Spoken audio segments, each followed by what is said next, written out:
Не са малко върховете в българските планини, чието имена са свързани с светии. Лясковският връх в Южен Пирин е единственият, свързан с имената на цели двама и от незапомнени времена е на особено уважение сред местното население. Той е сравнително нисък, но твърде впечатляващ, тъй като самотно се извисява в тази част на планината. Древното име на Лясковския връх е Светия Дух. Така е отбелязан в някои стари географски карти на Пирин. Преданието гласи, че в далечното минало жителите на старото село Ляски, разположено в източните склонове на върха, са издигали в култ вековните дървета и високата планина. Към тях предците ни се отнасяли с благоговение.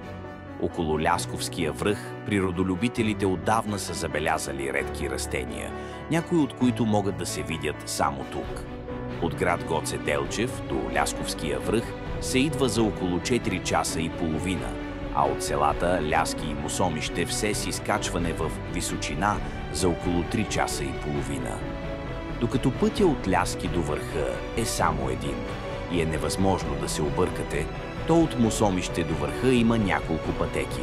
Една по реката за Судинград и оттам до върха, друга от Мусомище през старото село Ляски към върха, трета през Параклиса, Света Троица, право нагоре за върха.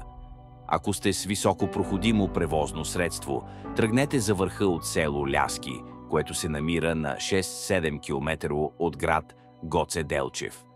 Величествена панорама се разкрива от Лясковския връх.